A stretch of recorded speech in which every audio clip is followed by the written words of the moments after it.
The best ever. I'm the most brutal and vicious and most ruthless champion there's ever been. No one can stop me. I'm the best ever. Maybach music. Damn, son, where'd you find this? Let's get ready to All step for man. One giant leap for mankind. Welcome to the Walden Podcast. My name is Marcus Keogh. Some of you may know me as Totally Upland. On the Walden Podcast, we talk about entrepreneurship, the great outdoors, and most importantly, living a life with intent. Today, I've got Brendon Paden on. Brendon is a serial entrepreneur. He has a couple of different ecomm brands, both of those being outdoors. He does home inspections. He's cash flowing real estate properties. Brendon, great to have you on, sir. Yeah, thanks for having me, Marcus. Really appreciate it. Yeah, you bet. So let's start with internet stuff. I'm an internet entrepreneur myself. It's kind of my bread and butter. Tell me what you got going on as far as your two ecomm brands, and walk me through how you even got started in the space, really. Yeah, so my two e-com brands, I own a company called Campco, which is camp, home goods, different products such as candles, wood products, cutting boards, coasters, turkey fan plaques, deer antler mounts, everything. My main focus with is American-made, homemade, small business. So I'm all about supporting small businesses. If I can't make it, then I find another small business that has the same kind of mindset of wanting to give back, keeping everything in America, and buy the product from them. And then my other company is called Gundog Box. It's a subscription box company for gun dogs and their owners. We offer quarterly and monthly subscriptions, and then we also just dropped our hat subscription box.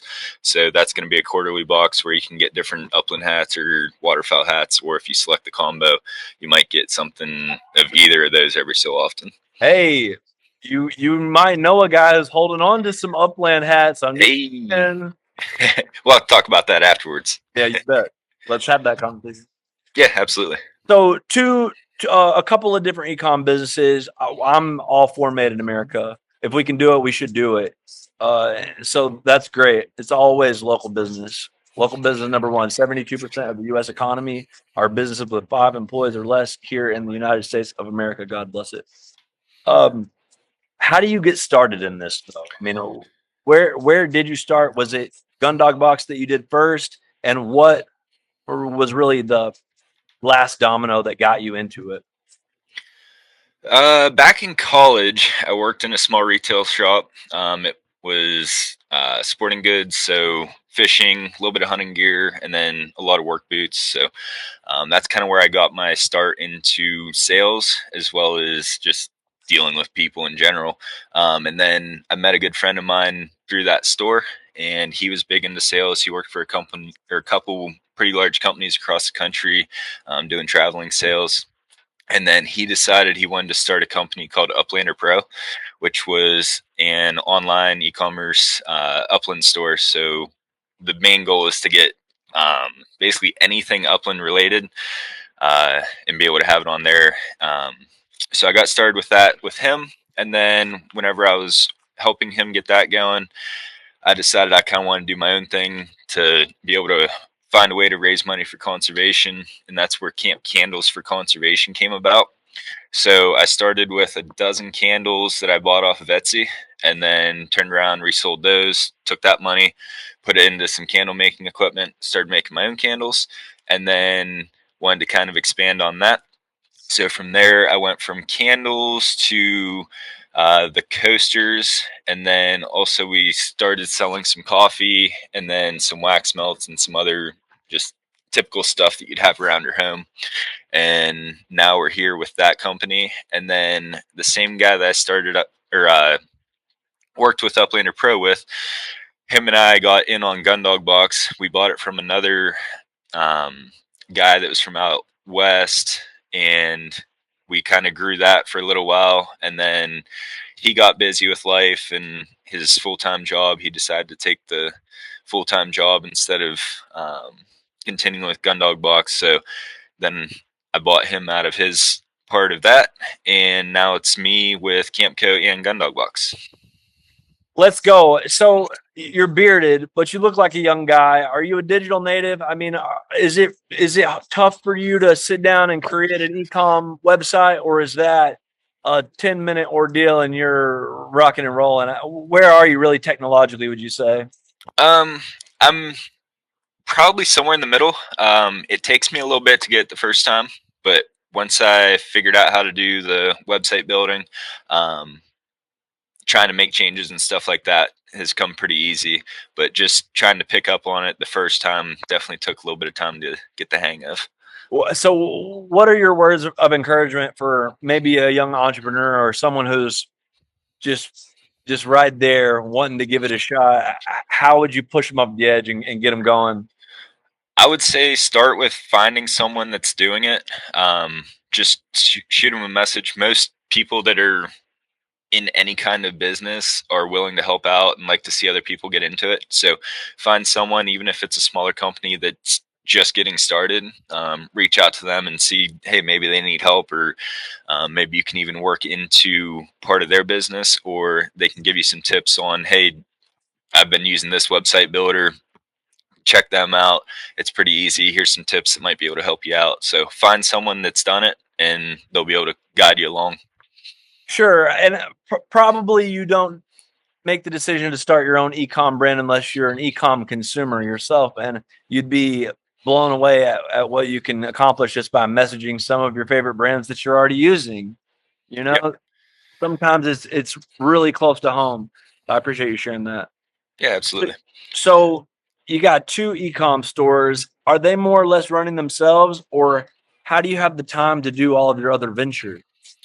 So they do not really run themselves. I have to do a lot of the work myself, and it's pretty much most of my day is consumed with working on different things. The big thing is just trying to keep everything organized and dedicate a certain amount of time to each aspect of everything so that you're not letting one thing fall off and pushing forward on another, because letting something fall off is going to come around and bite you in the end. Sure. How many emails do you have? 2, 3, 4, 5, 6, This is how you know. This is how you know you've got an entrepreneur on your hands. It's a lot. 7 or 8. 7 or 8. Right. Yeah. Are you using all the same provider there, or are you kind of strewn throughout the internet? You got different ones. Most of them are through Gmail, and then with the two ecom businesses, I have them through the website platform. Um, I have my regular personal email that I've had forever, and I have my day job email, which is through my parent company, and then I think I have 4 through Gmail. One for kind of POs and billing, and then one for just reaching out to people like you or other business owners or other people. Let's go. So my big question here is, what do you consider truly your full-time job? My full-time job is residential home inspector. So basically, if say you were buying a home anywhere in Pennsylvania, which is where I'm from, I would be one of the people that would come out and do the home inspection prior to you actually purchasing the home, and pretty much tell you a little bit about the house and any kind of deficiencies that might be associated with that house. Cool. So I hear about, I've talked to quite a few home inspectors in my day. A lot of them are older guys. Maybe they're retired and it's their side hustle that they're picking up or whatever. It's a tough business to get into. You need a lot of real estate agent relationships or some kind of way to funnel homeowners. How are you marketing that business? Marketing it is a lot of essentially door-to-door sales, but with real estate offices. So just on my way to and from other inspections, I'll try and swing in, stop in, drop off cards, talk to whoever you can at the office and build that relationship with anyone in the office. And then hopefully every time you stop in, you can see more people and your name just starts spreading throughout that office. Yeah, there you go. Are you carrying boxes of donuts, or are you doing the old fruit basket, or what's your secret? So we do a lot of like candy bowls or different things that someone would just walk by and grab. And like nowadays, a lot of the agents aren't in the office very often. So you want something that's kind of sit there and linger. Whereas a box of donuts, someone might just take that home or throw them in the garbage. But if you have a candy bowl, some cards, Everybody a lot loves more. candies. Yeah. Yep. Even the people on the diet, they walk by, they still grab that candy out of the jar. It's a fun size when it doesn't count. You Yeah, know? exactly. It doesn't count until you had the fourth or fifth or sixth one, really. Cool. So home inspections getting interesting. There's some innovation in that space. Are you flying the drone to do the roof, or I am not yet. So I need to still get my FAA certification in order to do that. Anytime you use a drone for any kind of business use, even if I'm just taking pictures of the roof for my personal reports, I'm technically supposed to be certified through FAA, and I haven't taken the time to get that certification yet. So that's on my wintertime plans. Okay, so I just spoke to someone maybe in episode 4 or 5 that said legally you got to have a license to fly a drone. I didn't know that. I just planned on breaking the law.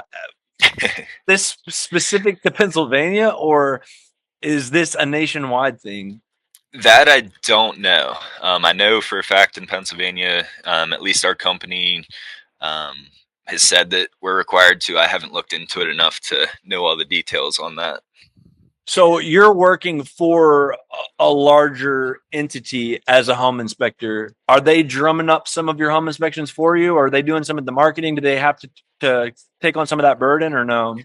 They do take on a little bit of it, but I would say 85% of the inspections that I get are from me going around and talking to the agents. A lot of the agents like the personal face-to-face rather than seeing something online or seeing an email blast from someone that they're never actually met before. Cool. So what kind of relationship are you building with the prospective home buyer? I mean, are you spending quite a bit of time meeting with them, or is it more a report that you're writing out to put in front of them? Or really they're just already excited about buying their house and they just want you to say good things about it, really? You get a little bit of both. You get some that never even show up to the inspection and they just want to see a report and that's about it. And then the other people, they're excited, so they show up to the inspection. That's probably about 80% of the people. They show up, and then so it's a lot of face-to-face, making sure that they're comfortable with what they're buying, making sure that they're pleased with what the overall report's looking like, and that they actually understand what they're getting into, seeing what kind of repairs might need to be made, and making sure that they're actually comfortable with what they might run into. Cool. So you're speaking to a lot of maybe new home buyers, obviously. Tell me what you know about that industry. Like, are people buying homes just as much as they have over the past couple of years, or is that slowing down, does it seem? What can you tell about the real estate industry in Pennsylvania in particular? So currently in Pennsylvania, it appears that there's still a shortage of sales or a shortage of homes on the market. I was just talking to an agent at an inspection today, and he said that normally he would see anywhere between 5 to 10 homes be listed every day. And the last 2 weeks, he's seen about 2, between 1 and 2 homes being listed per day in the general area that he normally services. Sure. It seems to be a nationwide problem. What is it? Baby boomers were the largest generation of all time, but now millennials are more than them. And so you've got all of your millennials lined up to try to buy home number 1, or if they're lucky, home number 2 to rent or cash flow or whatever. We can have that conversation. We should. Mm-hmm.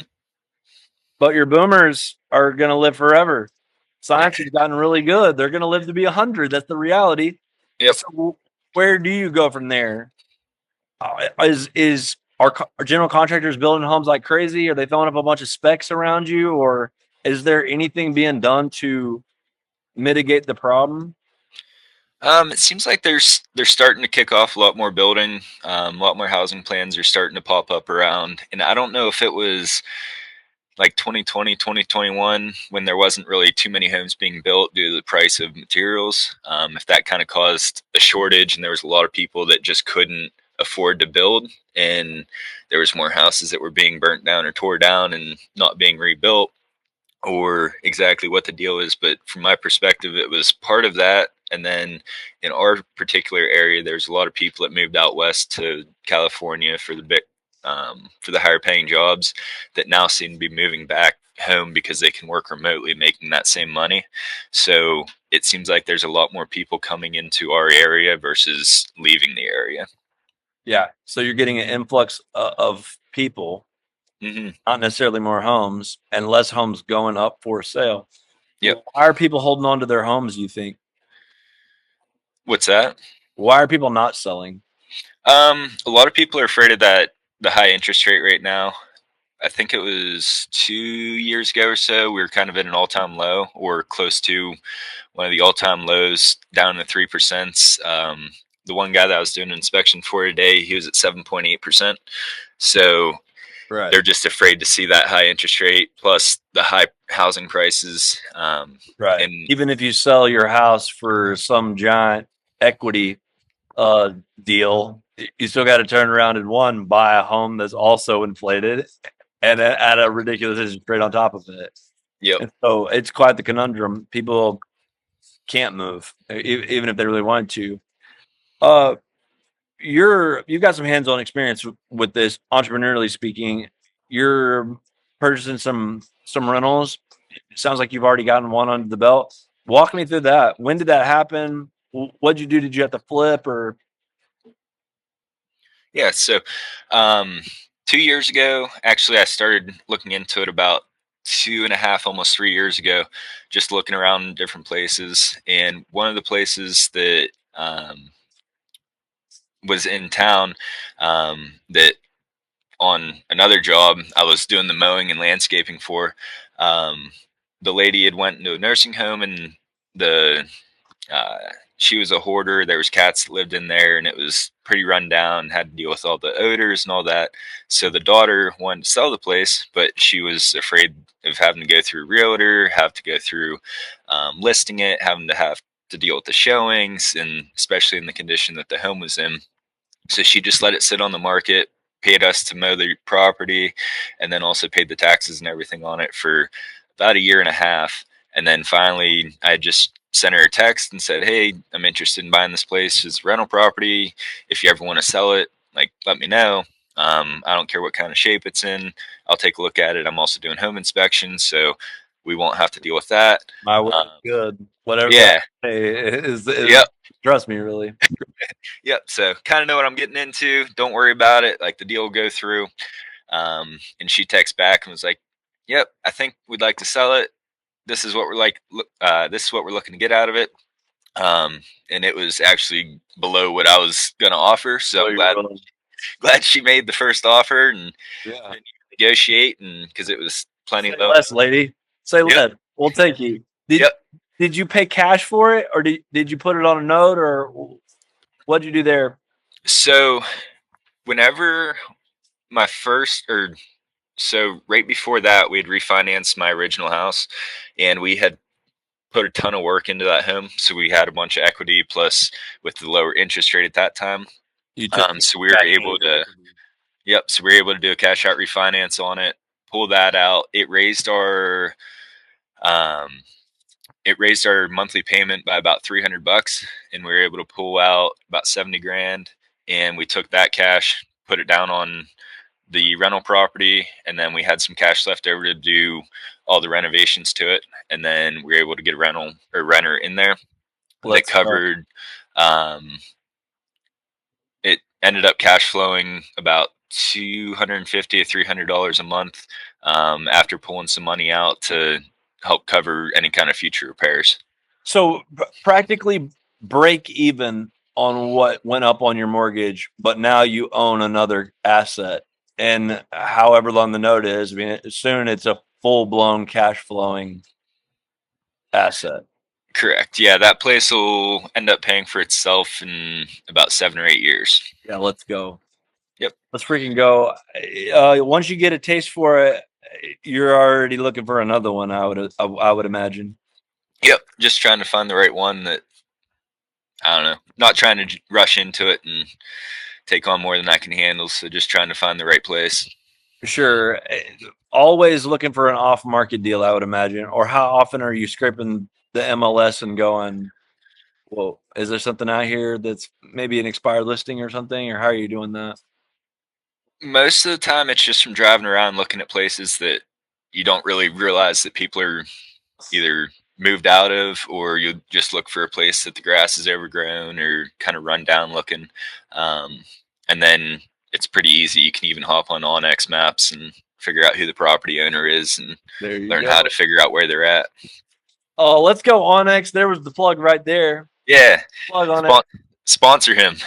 There we go. This is my guy right here. Yep. Exactly right. We're trying to make that happen. Yeah. Let's go. So many different irons in the fire. You have another one too. Right now, you'll do some landscaping on the side, and that's you're almost teed up. You're apprenticing, really. Tell me more about that. So whenever I quit my job about a little bit over 3 years ago now, and got into home inspection, like we talked about earlier, it takes a little bit to figure out the whole game and get people to start referring you. So I needed something to help make some cash on the side. So I started working for a landscaper and just let them know that, hey, my schedule is going to change day to day. I can't really be that reliable, but if I tell you I'll be there, I'll be there. And so about 3 years ago, I started with that, and he's getting on the verge of retiring from there now. So we had talked about whenever he retires, I'll either buy the business from him or just kind of work out a deal with him to take that over and then build it up so that I can manage it and not be an operator in the business. And he's looking at it as a potential retirement plan, at least some kind of pension maybe or something. That's that old school apprenticeship. That's the way it was meant to be. That's awesome, by the way. You're going to take that business and scale it. Is that the plan? Yeah, that's the plan. Make it so that I can kind of manage it, but not have to be the one out cutting grass every day or doing mulch, and get some employees working for us. Right. To buy back your time. Yep. So let's have that conversation. 3 years ago, maybe you're working a 9 to 5, you're working in corporate America or whatever. What do you tell a young entrepreneur that hates the 9 to 5 and they're trying to escape? They're not scared of doing 40, 50, 60 hours a week. They just want to be totally free. What do you tell them?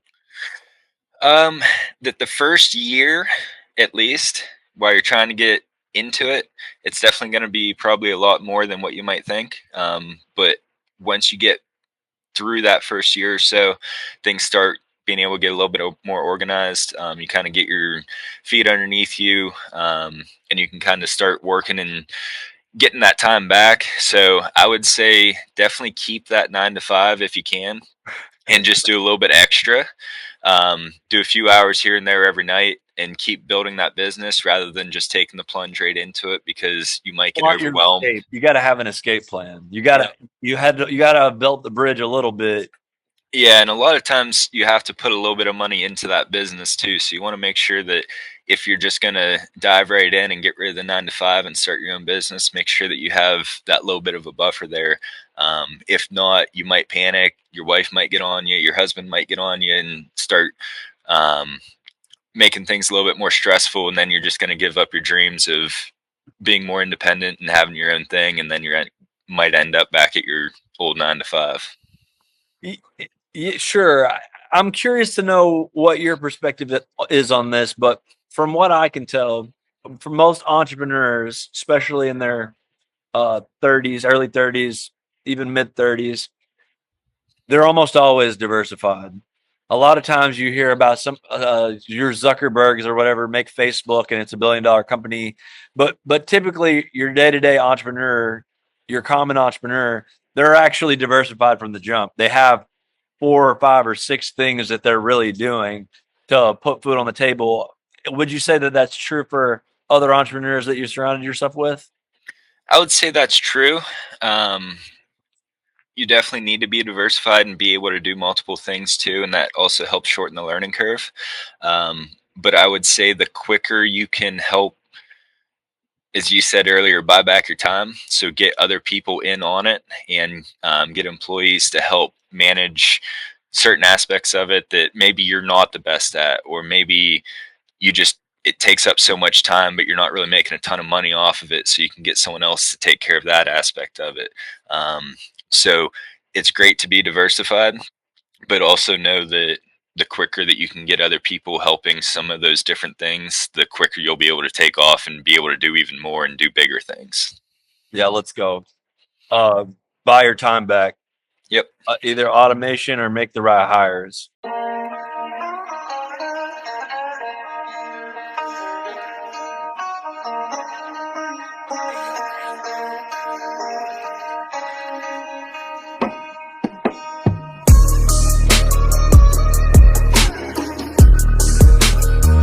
You're listening to the Walden Podcast.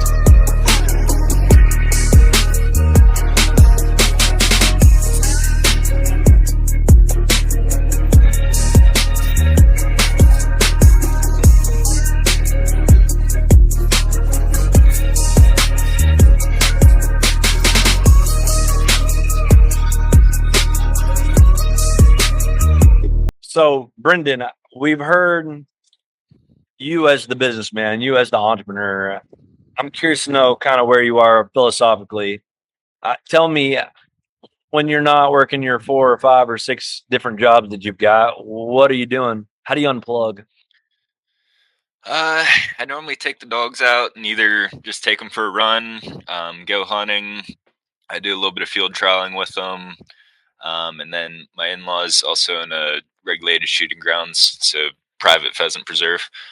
So I do some guiding over there as well. Fun. So tell me about your dogs. I have 4 Brittany's. 3 of them all came from my in-laws, and then 1 I got from a breeder out of New York. Do you have some intention there? So a little bit as far as like breeding and stuff goes. So my in-laws, he has bred Brittany's just litters here and there for about 30 years or so now. And last year he said was his last litter. So we have 2 females out of a litter from, they're about almost 3 years old now. So we have 2 females from there, and we're just going to continue that bloodline. Yeah, let's go. Is it more about keeping the dogs that you love and keeping them alive line after line, or is it a potential business move for you? It's more just doing it for the love of the line, keeping the family bloodline going. I don't foresee myself becoming a breeder or considering myself a breeder, but just having litters every so often just for family and friends, and also whenever we want to keep one as well. Yeah, that's where I'm at. I mean, my female right now, she's everything to me. Yeah. So I'm sincerely considering it just because she's a once in a lifetime kind of dog as far as I'm concerned. And so it's hard to want to let that go. I want to keep it going. You know, I can relate to that so much. Where are you at on entrepreneurship? I mean, do you consider yourself an entrepreneur, or what do you really think of yourself? I would say that I would consider myself a young entrepreneur, new entrepreneur. Definitely just getting started and fell in love with being able to be creative and come up with the ideas, and just you kind of get the reward out of how much effort you put in. Whereas maybe if you work for someone else or work for a big corporation, you might put in a bunch of work, but there's so many other people there that you just kind of get caught up in it. Right. Yeah. I mean, I hear about your Googles and your Facebooks or whatever. They'll assign teams of like 50 people, and they'll work on a project for the entire year, and then they'll just scrap the project. Yeah. Actually, we just decided we're not going to do that at all. Actually, thank you for putting it together. We're just not going to move forward with it. So there's definitely that, and you're in a position where you're wearing all the hats. I mean, you're CEO, CFO. You're also the whooping boy at the same time. You've been in a different circumstance. 3 years ago, you were working for the man. What would you tell a young entrepreneur this thing about doing it? I would say just make sure that you just do it. The longer you wait, the worse off you are. You're not getting any younger, and time is money. So the quicker you can get in on it, the better off you are in the long run. Yeah.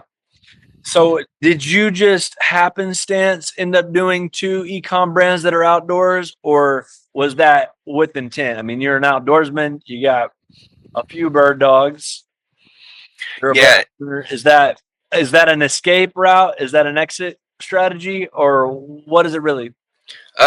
it's something that I was kind of, I don't really know how to describe it, but just something that I'm passionate about is anything outdoors. Born and raised hunting and fishing, so I feel like it's a lot easier to be in an industry that you're more familiar with, rather than like I could sell candles and make candles and just make them all florally and set up a little shop in town and like just sell to any woman passing by. But um, I just feel like that's not me. Yeah. You're pursuing passions with your business. And with that, you're buying back your most valuable asset, your time. You're following your what you were going to do anyways. Really, is that what you're saying? Yeah, I would agree with that. Yeah. Okay, so let's talk a little bit more about the great outdoors. I mean, this is the Walden Podcast. It's Henry David Thoreau, transcendentalism. It's how good is it for your brain to get out in the woods? Would you say the way that you unplug from your 4 or 5 or 6 different jobs is getting outside? Let's kind of walk that path. Yeah, there's just something peaceful and relaxing that of getting out into nature, whether it be casting a line, going for a hike, taking the dogs for a run. It's really in my opinion, the best way to completely unplug from the day-to-day hustle, where you can just go at your own pace. You can unwind. You can not look at your phone, and it's not a big deal. And actually, the best places don't have cell service, so it's even better.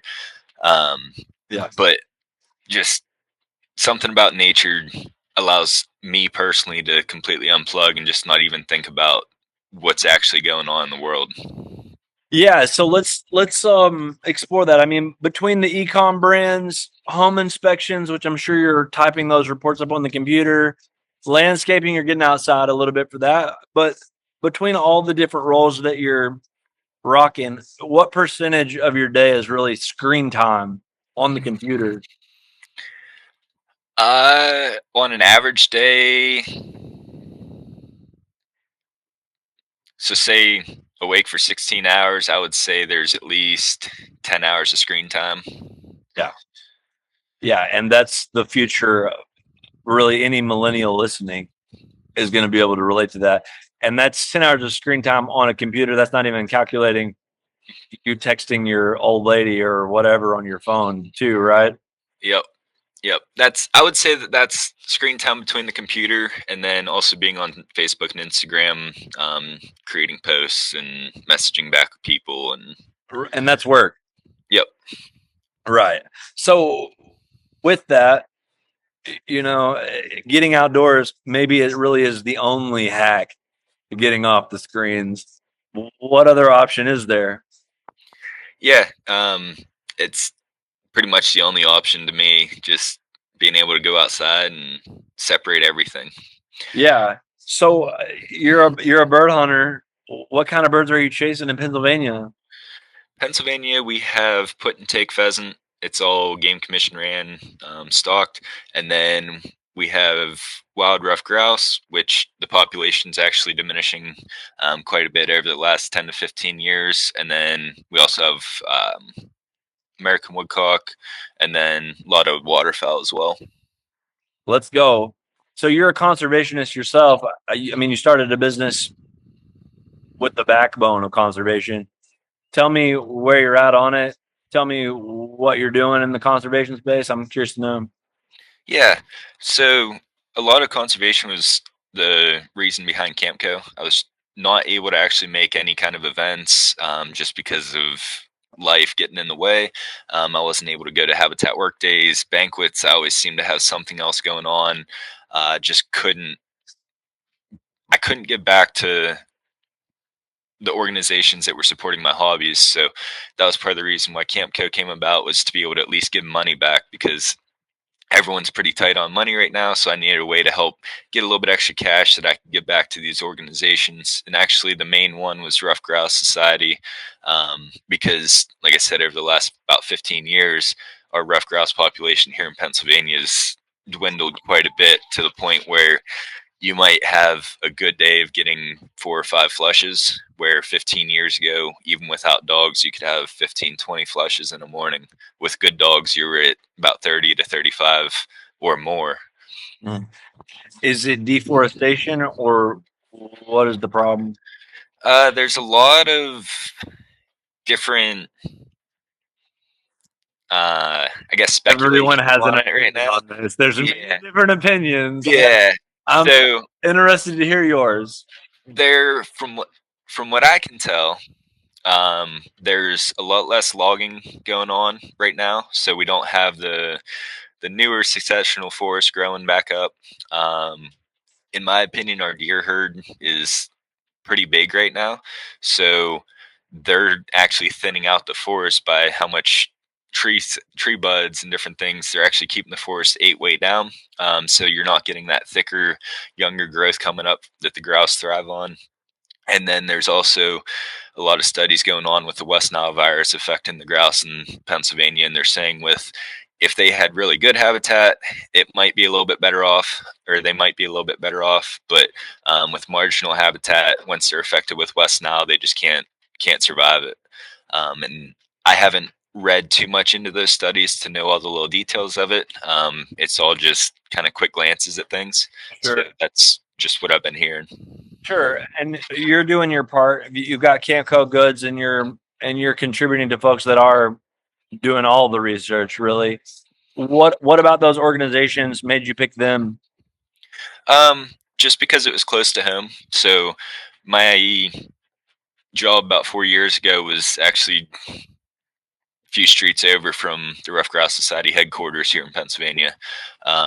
They also are very active in Pennsylvania. I can actually see what is going on with them. I can see projects. I could literally drive to one of their projects and see firsthand what they're doing to help out and where that money's going. Yeah. And just because, like, our state bird in Pennsylvania is the rough grouse, so really hate to see that go. So it was just kind of a close to home thing, and that's what really made me want to start donating to them. And then from there, it went to a lot of other organizations as well. Yeah, let's go. So I mean, you pay Uncle Sam all the time, and you're like, I hope I'm getting some of these potholes in the roads fixed. And then you drive by it and the pothole's still there, or you drive into it. Fortunately, it's a whole nother thing to see the organization that you're donating to out there in the community, moving and shaking. So I'm sure that's a major driver. Yeah. And then you also hear from, everyone's a critic, but you always hear about organizations that could be putting more money in doing this and doing that, and everyone's opinion's the best, but no one's perfect. But I can actually see that they're doing things around us, so it's really nice to see that that's happening. Most definitely. And it's a mission that makes sense. Let's not freaking lose our state bird. Yeah, can't lose that. If our state bird is leaving the state, what does that say about the state, really? No, that's the worst sign. Yep. Let's go. Come on. Cool, man. I think that's you're a mission-driven brand, really. I'd love for you to tell people what they can get from you at Campco, and give them your domain as well. So our website is campcogoods with an S.com. And with that, we offer a lot of different handmade, homemade, American-made products. And then with every purchase, we donate 10% of that sale, not 10% of the profit. So if you spend $10 with us, $1 from that sale is going to be going to conservation. Whenever we got started, we would pick the conservation organization of the month. So each month, at the end of the month, total up my sales numbers, and then I cut a check to that organization. And recently we switched to, we just pick a customer of the month, and then we let them select which organization receives the money. So at the end of the month, I just scroll through, figure out how many orders we had, do a random number generator, and it selects whoever the winner is, reach out to them, and give them the option to pick who the recipient of the donation is. Let's go. I highly encourage everyone, go check out campcogoods.com, goods with an S, campco, goods.com. Let's go. Let's bring back the roughies to Pennsylvania. Tell me about chasing the roughies during the fall when the leaves are changing in Pennsylvania. That's supposed to be a beautiful time. Yeah, it's a beautiful time to be in the woods. Definitely makes trying to chase after rough grass a little bit more difficult. You hear a lot more than you end up seeing, but it's just nice to be up in the mountains, seeing the leaves changing, leaves falling, be one with nature, and just getting out there and getting after it. Yeah, let's go. Do you put bells on the Britneys? I don't anymore. I run the GPS collar. Well, which one? Garmin Alpha. Okay, the 300i or 330i? It's the older one, the Alpha 100. I need to buy one. Yeah, I've been shopping them for so long. yeah. I think I bought it. Yet. I'm gonna have to this time. Now that I have 2 dogs, it's much harder to keep up with them. Yeah, especially if you're trying to work a bird and your other dog's kind of off doing his own thing. It's hard to keep track of him. Yeah, my male, man, I love him, but he's a problem child, and so I'm gonna just have to have that, I think.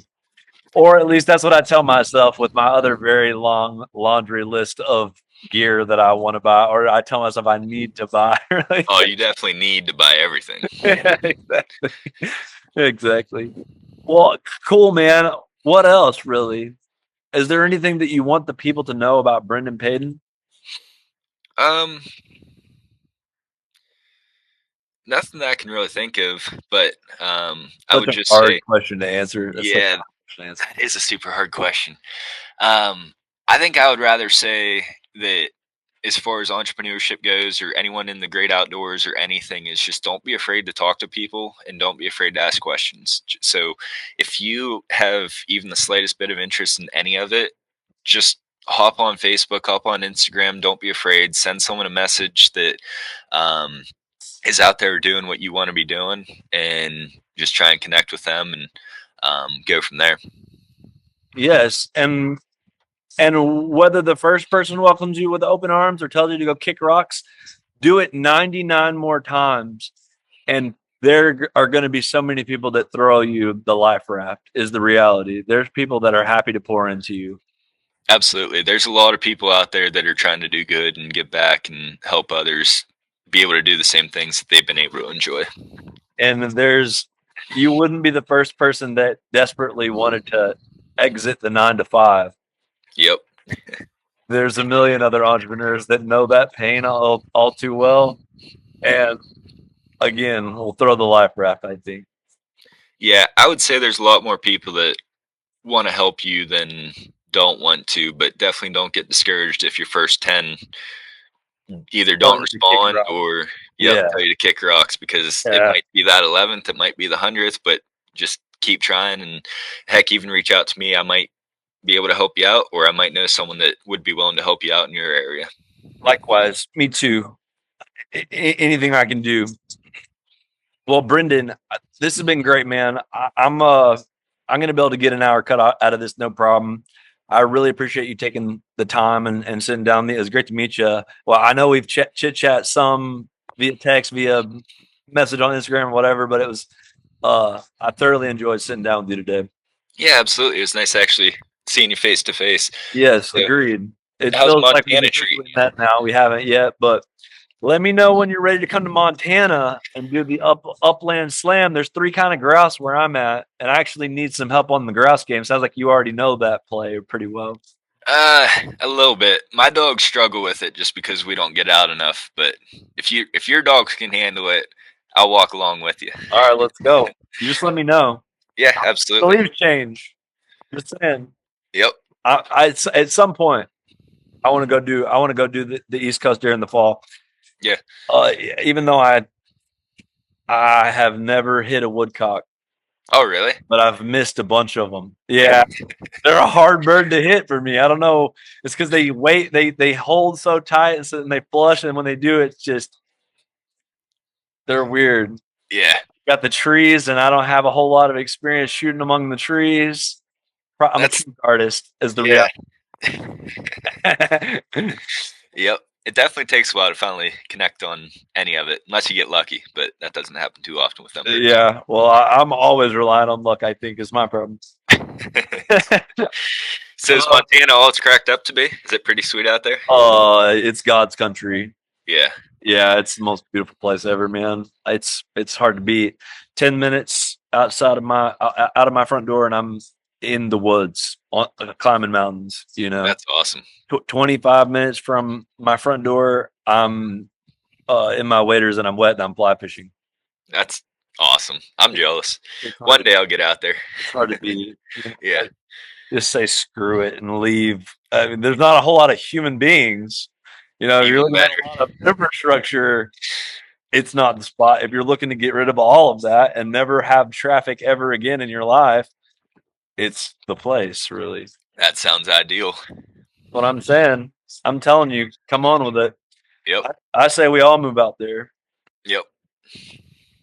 Brendon, it's great to meet you, man. Thanks for taking the time with me. Yeah, absolutely. Thanks for having me on.